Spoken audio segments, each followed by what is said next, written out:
Então, dando seguimento, como a gente tinha mencionado, que a gente já está trabalhando aqui, a gente vai falar um pouco sobre adubos verdes e vamos trazer o exemplo da citricultura, né? Como é que a gente utiliza? É importante para a citricultura? Em qual momento? Qual a intervenção que a gente vai fazer? Como é que a gente faz esse manejo? Se eu estou implantando a citricultura agora, eu posso trabalhar com adubação verde? Ou se eu tenho uma cultura já implantada, eu posso trabalhar com adubação verde? Como é que toma essas decisões? Então, a gente vai trazer algumas ponderações bem simples e objetivas, até porque a gente não se alongar tanto. E aí, como é que se dá as escolhas das espécies em si, né? Eu trago uma definição aqui, ó. Deve ser escolhidas para esta prática as espécies que produzem uma grande quantidade de matéria seca, lógico, se a gente quer aportar matéria orgânica, resistente ao ataque de pragas, que possuam sementes uniformes e de bom poder germinativo, baixa exigência no preparo do solo e fertilidade, de rápido crescimento, precoce, de fácil manejo, sistema radicular profundo, possui efeitos alelopáticos ou supressores em relação às plantas infestantes. E aí o que é que acontece? Tem um ponto muito importante aqui, devem ser plantas de baixa exigência nutricional, ou seja, se houver a necessidade de intensificar manejo ou de fazer controle de praga nessas plantas, não é viável inserir. Plantas de cobertura, ela tem que cumprir sua função a baixo custo, né?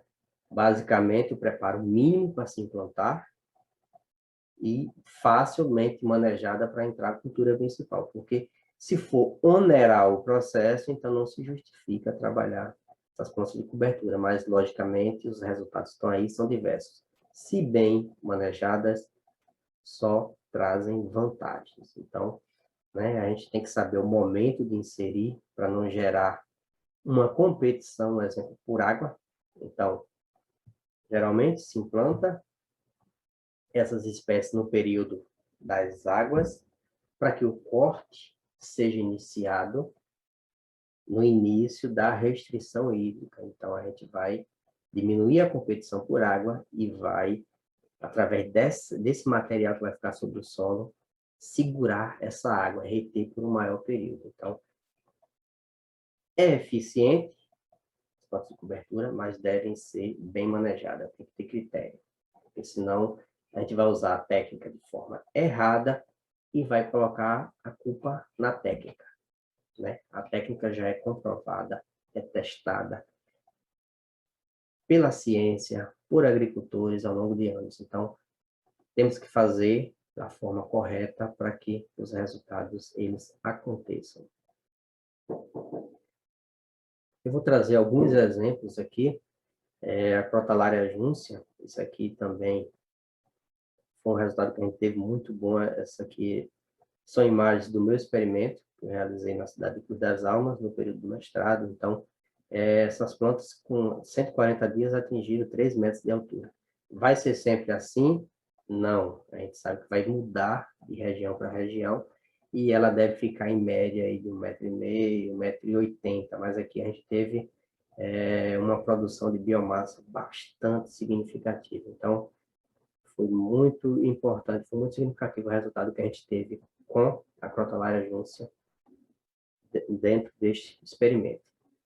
Aqui tem alguns, eu vou trazendo alguns exemplos, nome científico e tal, produção de massa seca estimada, são algumas informações que é importante. Por que eu escolhi? O que é que eu estou buscando? Então, aqui tem algumas informações técnicas que vai ficar aí para vocês estarem observando no momento que achar mais pertinente. Eu não vou estar trabalhando, lendo um a um, porque vai levar muito tempo desnecessário. Está aí todas as informações agronômicas da cultura. Então, desde espaçamento, entre linhas, quantas sementes por metro linear, tudo isso está aportado nessa informação. Então, eu vou, na sequência, trazer mais algumas espécies que a gente pode estar trabalhando. A Crotalaria brevifora, então, É uma leguminosa, arbustiva também, de porte baixo, ela fica um pouco menor, mas tem uma capacidade de resistência muito grande e aporte de nitrogênio bastante significativo. Então, ela pode atender, né, na hora de tomar uma decisão, algumas características que a gente leva em consideração. Qual a idade que está da cultura? Vai fazer sombreamento? Vai gerar competição? Então, é importante essa diversificação, né, a gente ter esses materiais. E aqui, da mesma forma, eu trago, né, as informações agronômicas, né, as informações técnicas da cultura. Aqui um exemplo. Produção de massa verde, aproximadamente 15 toneladas por hectare, massa seca 3 a 5, ou seja, é o incremento que a gente está buscando. Então, tudo isso são fatores importantes. Aqui um exemplo, profundidade de semeadura, linha de plantio, espaçamento, como a gente já vem falando, se for plantado a lanço, época ideal, e essa época ideal aqui, a gente, né, está numa condição mais lá para o sul, sudoeste, então, a gente conhecendo nosso regime pluviométrico, isso aqui a gente adapta, a gente sabe qual é o nosso período das chuvas, então aqui é só uma referência nesse ponto. Outra questão é a Crotalaria spectabilis, ela tem características bastante semelhantes com a brevifora, então a gente está vendo, inclusive, plantado na entrelinha de um pomar cítrico. Trago também como é a semente, as características aqui, informações para a gente ir agregando, então vamos ficar preso. O bandu também é uma leguminosa que a gente, ela é bianual, ela é semiperene, né? Então, no manejo da adubação, geralmente deve ser feito com 140 a 180 dias. Então, é como eu falei lá, adubação verde, a planta de cobertura, ela tem que trazer benefícios e não gerar custos. Isso é notório. Aqui o exemplo da semente, as características agronômicas, como a gente mencionou já. O guandu anão é as mesmas características, só são plantas de porte menor e aí com certeza são mais precoces, ou seja, pode ser manejado de forma mais cedo, né? As características agronômicas. A mucuna preta, né? A mucuna preta ela já enrama, né? Como você consegue perceber, é uma leguminosa anual, florescimento rasteiro, tal, florescimento aos 140 a 170 dias. Lógico que isso, a gente vem sempre mencionando, fazendo questão de destacar, isso é relativo, está relacionado às questões ambientais, questões de luz, tudo isso interfere nessa questão, né? Você consegue perceber que são quadras aqui, essa imagem, né? Tem outras espécies, né? Na extremidade, no fundo lá, então esse material faz parte também do nosso estudo. A mucuna ana, características semelhantes, só que enramam menos, o porte é menor, então isso é importante na hora de tomar uma decisão, porque, um exemplo, uma planta que enrame tanto, ela pode não ser tão importante na hora da gente colocar, um exemplo, em um pomar perene dos sítios. Isso pode gerar trabalho, o ato de ser uma planta trepadeira, ela pode, né, ir ganhando espaço e gerar competição com a cultura principal. Então, a gente tem que tomar cuidado com isso na hora de escolher a espécie. A semente a gente já vê que é um pouco rajada, um pouco diferente, então as características agronômicas também estão aí. A Lab tem características semelhantes, mas vocês podem perceber que a Lab ela enrama igualmente a mucuna preta, porém tem algumas características que são peculiares dela, né? A cor da folha é mais clara, tem algumas características, né? O ciclo ele é semelhante da mucuna, então são informações. A semente está aí, a semente dela, o aporte de massa verde, matéria seca, espaçamento, todos esses detalhes. Então, quem quiser implantar hoje essas culturas em sua propriedade, com essas informações aqui você consegue fazer tranquilamente. Feijão de porco, esse não é novidade para a nossa região, todo mundo, eu acho que conhece e tem uma adaptação bastante importante para a nossa região, então ela aporta bastante matéria seca, como a gente pode ver aqui, matéria verde, pode chegar a 40 toneladas de matéria verde. O problema dela é um pouco, que a semente é um pouco grande, então você plantar uma área um pouco maior, tem uma dificuldade pela questão do volume, transporte, então são os prós e os contras que a gente tem relacionado a cada uma dessas espécies. O milheto, que aqui já é uma característica, já mudando para uma gramínea, então é um material que tem o seu processo de decomposição um pouco mais lento, mas de suma importância no sistema plantio direto, por exemplo. Você vai ter essa matéria orgânica na superfície, por um tempo maior de decomposição. É uma gramínea, logicamente, da família do milho, tem algumas características peculiares, né? A parte que é colhida é na panícula, em cima, mas quando jovem, se você não tiver uma certa vivência, você não consegue diferenciar de uma planta de milho. Semente, e as características agronômicas também.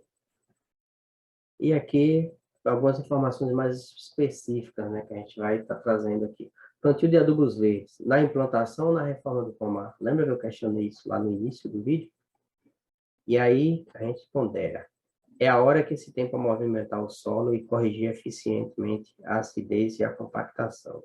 Ou seja, tem que ser planejado, porque tudo que você tiver que fazer no pomar, principalmente que vai levar a movimentação na entrelinha, tem que ser feito antes de se implantar as plantas de cobertura. Por quê? Ela vai precisar de um tempo para se estabelecer para que seja manejada.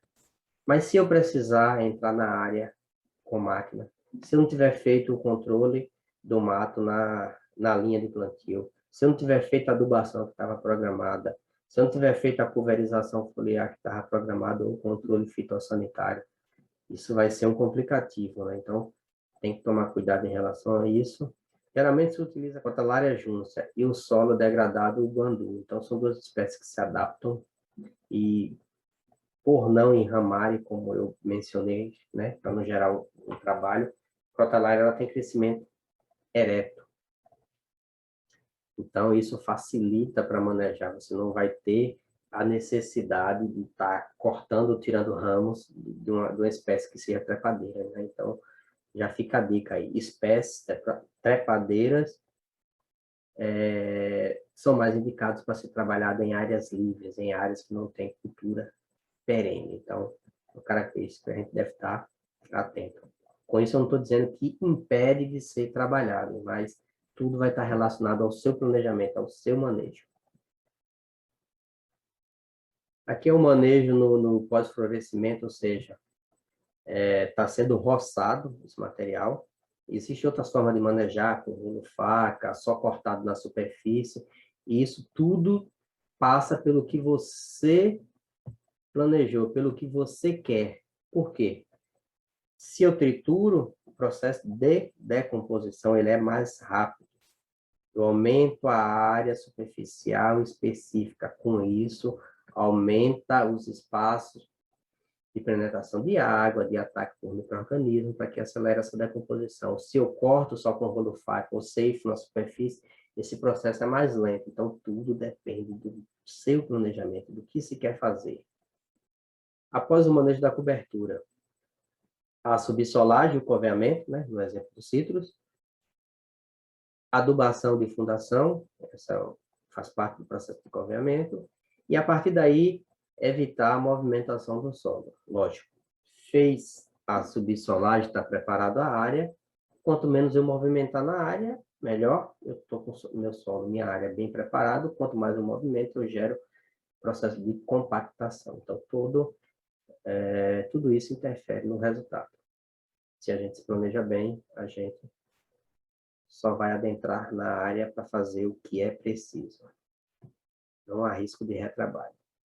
Em pomares já implantados, o que acontece? Antes da semeadura, eu já mencionei isso, deve-se proceder à inspeção do pomar, aí controle de pragas e doenças, bem como a aplicação de uma das parcelas da adubação e o controle de plantas daninhas nas linhas dos ciclos. Isso é notório. Se eu não fizer isso, né, vai ser um complicativo para estar sendo trabalhado. Então, planejamento sempre. Critério para a escolha das espécies. Por plantio, rua sim, rua não, é uma alternativa, e isso está relacionado a algumas ações que você possa ter que fazer nesse período. Então, se eu deixar uma rua livre, pode ser uma alternativa importante, porque eu posso trabalhar alternado. Nesse ciclo, eu deixo essa rua livre. No ciclo seguinte, eu faço alternância de rua para estar aportando essa planta de cobertura, intercalando uma rua com espécie de porte alto e outra de porte baixo. Isso também é uma possibilidade. E olhando para aquela questão da competição de luz, né, e espécies com características distintas, isso é uma alternativa. E o plantio somente da metade, na metade da rua, ou seja, você pode fazer 50% do plantio dessa rua, o que seria ocupado. Você vai ter um aporte menor, lógico, de matéria orgânica, mas faz parte da sua estratégia de manejo, né? Então, é uma alternativa possível. Sementes de adubo verde, e aí a gente acaba sendo uma revisão do que a gente viu lá atrás, só que lá nas características agronômicas já tinha mais informação, e aqui quanto eu preciso de semente para implantar 1 hectare, e qual espaçamento que isso vai ficar. Então, tudo isso, a gente traz essas informações aqui, nessa garimpagem de material, a gente conseguiu esses detalhes, né? Isso é muito importante para o agricultor, fazer e fazer certo, os resultados são mais propícios a serem validados. E aí, essa tabela aparece novamente, esse gráfico, porque manejo após florescimento. Então, tem baixa relação CM. A decomposição ela tende a ser mais rápida, né? Porque a gente sabe que quanto mais carbono, mais resistente é a decomposição desse material. Mas quando há um equilíbrio, a relação aí em torno de 20, 25, né? A relação CN nesse sentido aí, ou menor que isso, então a decomposição ela é mais rápida. E aí, como eu mencionei lá atrás, qual espécie utilizar passa por isso também. Passa exatamente por essa questão.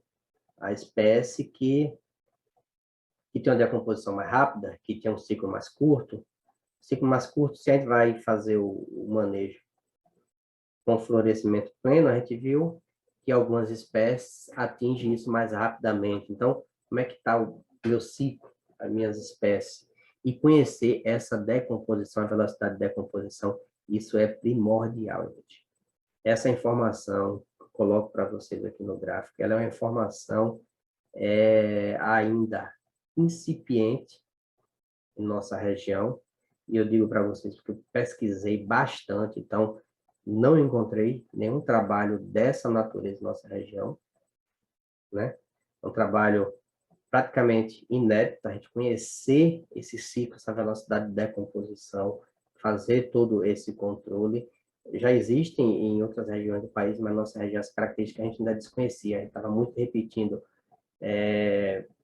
tempo de decomposição em características ambientais de São Paulo, do Paraná, Santa Catarina. Então, essa informação ela ajudou bastante a gente a entender, né, durante a dissertação, como se dava essa relação com os nutrientes, com a melhoria, como mitigar os efeitos, né, e como reter esse carbono. Então, é uma informação bastante importante conhecer a velocidade de decomposição ou tempo de residência desse material, o tempo que esse material vai permanecer na superfície do solo.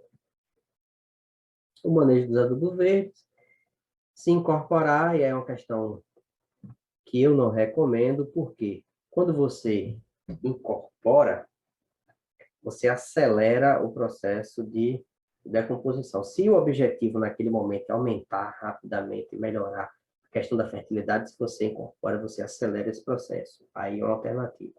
Agora, não erre nesse processo, porque se você incorporar e essas sementes já estiver madura, pode ser um problema, porque o adubo verde ou a planta de cobertura em si, ela pode brotar no momento que você não queira. Então, você vai ter que combater, já vai ser um custo. Então, isso tem que ser bem cuidado, bem pensado. A espécie como guandu, labi-labi e milheto também pode ser cortados mais altos e fornecendo mais material verde. Então, são espécies que podem ter mais de um ciclo, né? E isso aí depende do seu trabalho de manejo que você vem trabalhando. Então, é uma questão. Isso depende da estratégia de manejo que você vem trabalhando. Então, isso é muito importante o agricultor ficar atento nesse sentido. Então, a gente está chegando ao fim desse vídeo, destacando mais uma vez, esse material está lá, vocês podem aproveitar, curtir à vontade, disseminar, passar para colegas de profissão, para agricultores, enfim, o material, quanto mais a gente divulgar, melhor. A informação, ela só cresce quando a gente partilha. Então, valeu e até a próxima. Até a distância. É uma adaptação das atividades de assistência técnica e extensão rural do Bahia Produtiva, projeto do Governo do Estado da Bahia, por meio da Secretaria de Desenvolvimento Rural do Estado da Bahia, executado pela CAR, Companhia de Desenvolvimento e Ação Regional, com recursos provenientes de acordo de empréstimo com o Banco Mundial.